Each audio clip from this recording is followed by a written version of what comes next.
The executioner. Every kingdom has a hero, every kingdom has a king, and every kingdom has a man history would rather forget. His name has been lost, not because it was forgotten, but because no one wished to remember it. They simply called him the executioner. Long before the first light touched the mountains, before merchants opened their shops, before children filled the streets with laughter, another sound echoed through the kingdom. Steel against stone, a blade being sharpened. Everyone knew that sound. Some closed their windows, some whispered a prayer, some held their children a little closer. For the sound of sharpening steel meant that somewhere, someone's final sunrise had already begun. The executioner never arrived with anger. He never shouted, he never threatened, he simply appeared when judgment had already been spoken. To the people, he was not a man, he was the final sentence. Children feared him before they ever saw his face. Travelers spoke of him around distant campfires. Some claimed he had never missed. Others believed he had never smiled. Some swore he had never possessed a heart. But legends rarely tell the truth. The truth was quieter. The executioner had not been born carrying a sword. He had once carried dreams. He laughed. He ran through muddy fields. He looked at the stars and believed the world was kinder than it truly was. He had a mother who kissed his forehead before he slept. A father who taught him that strength existed to protect, never to destroy. He was not born different. He was born human. Then the wars came. Fields became graveyards. Homes became ashes. Children learned the language of hunger before they learned to read. Justice slowly became survival. Compassion began to look like weakness. Duty became more valuable than mercy. When the old executioner finally died, no one stepped forward. Not the soldiers, not the nobles, not the priests. Someone had to carry the burden. So one ordinary man accepted an extraordinary darkness, not because he loved death, but because he believed someone had to stand between justice and chaos. At least, that is what he told himself. The first life haunted him for months, the second for weeks, the 10th for days, until one day, he realized he could no longer remember the face of the first man he had condemned. His hands had become steady. His heart had become silent. The kingdom praised him. The people slept peacefully. No one ever wondered what such peace cost the man who carried the sword, because every execution left behind two graves, one for the condemned, and another slowly being dug inside the executioner himself. But even the deepest graves cannot bury a conscience forever. And somewhere beyond the horizon, without the kingdom knowing, without the executioner knowing, fate had already begun walking toward him, in the form of a single child. Morning became noon, noon became evening, evening returned to morning. The kingdom changed. The executioner did not. Kings grew old, some died, some were forgotten, others were replaced by sons, who wore the same crown and spoke the same promises. Only one thing never changed, the sound of sharpening steel. Year after year, the executioner stopped counting, not the years. The lives, faces became strangers. Strangers became shadows. Shadows became memories too faint to remember. People believed this made him a monster. They were wrong. Monsters enjoy suffering. The executioner felt nothing at all, and sometimes that is far more frightening. Whenever a sentence was spoken, he bowed his head, accepted the order, walked to the courtyard, raised the sword, and lowered it. Never quickly, never cruelly, only with precision. Some called him merciless, others called him justice. He accepted neither name, because deep inside he believed a simple lie. I do not choose, I only obey. History has hidden many of its darkest moments behind those words. The years passed, his hair turned silver, scars covered his hands, but the deepest wounds were invisible. There were nights when sleep abandoned him, not because he remembered those he had condemned, but because he couldn't.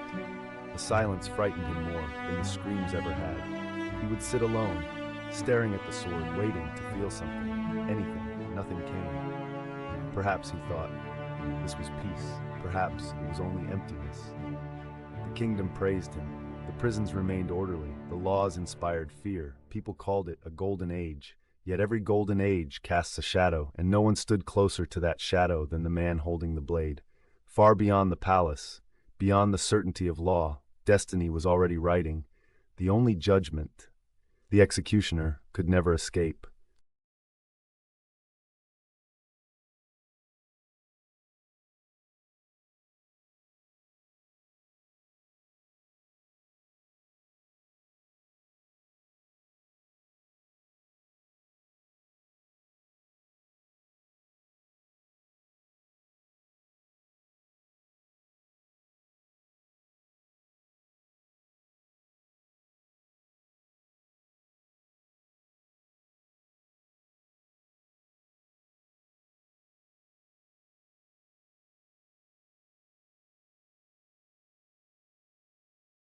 Then, one ordinary morning, another sentence was delivered. No one expected this day to be different. The guards opened the prison gates. Chains echoed across the stone. Footsteps grew closer. The executioner waited, as he always had, eyes lowered, hands steady, sword prepared. Then he looked up, a child, not a warrior, not an assassin, not a monster, just a child. The kingdom accused him of treason, of carrying messages for the enemy. Whether the accusation was true no longer mattered. The king had spoken. The law had answered. The sentence had already been written. The courtyard fell silent. The boy could not have seen more than 12 summers. His hands trembled. His clothes were worn. Yet his face still carried the innocence that only childhood can protect. The executioner had faced kings who begged, generals who cursed, thieves who screamed. This child did none of those things. He simply looked at the man holding the sword. Not with hatred, not with fear, but with a question that never needed words. Why? For the first time in decades, the executioner had no answer. His fingers tightened. The sword felt different. He had carried it for almost an entire lifetime. Yet suddenly, it weighed more than his own body. The crowd waited. The guards waited. The king waited. Even the wind seemed unwilling to move. The executioner raised the blade higher. Then his hands began to shake. A memory, long buried beneath years of obedience, rose from the darkness, a small hand holding his own, his mother's voice, his father's laughter, the boy he once was, the man he had forgotten. The sword would not move. The king rose to his feet. His voice thundered across the courtyard. Finish it. For 40 years, the executioner had obeyed every command, without question, believing duty was greater than conscience. Then, for the first time, he chose. The sword fell. Not upon the child, upon the stone, steel against earth. The sound echoed across the kingdom, the loudest act of mercy it had ever heard. Gasps spread through the crowd. Soldiers reached for their weapons. The king's face burned with rage. In a single heartbeat, the most obedient man in the kingdom had become its greatest traitor. And as the guards surrounded him, the executioner felt something he had not felt in almost 40 years. His heart. He had saved only one life. Yet somehow it felt as though he had rescued his own. Mercy is often celebrated by those who never had to pay for it. The executioner did. The king spoke only one sentence. Take his sword. For the first time in 40 years, his hands were empty. His title was stripped away. His home was given to another. His name removed from every royal record. By sunset, the man who once stood beside the throne had become a stranger in his own kingdom. People crossed the street to avoid him. Parents pulled their children closer. Some spat at his feet.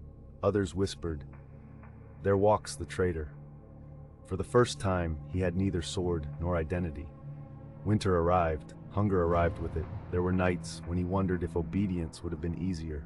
One swing, one innocent life, and all his suffering would have disappeared. But then he remembered the child's eyes, and he kept walking. Months became years. He wandered from village to village. When a bridge collapsed, he carried stones. When sickness spread, he carried water. When strangers buried their dead, he dug the graves with the same hands that had once carried a blade. No one knew who he had been, and he never told them. He asked for no forgiveness.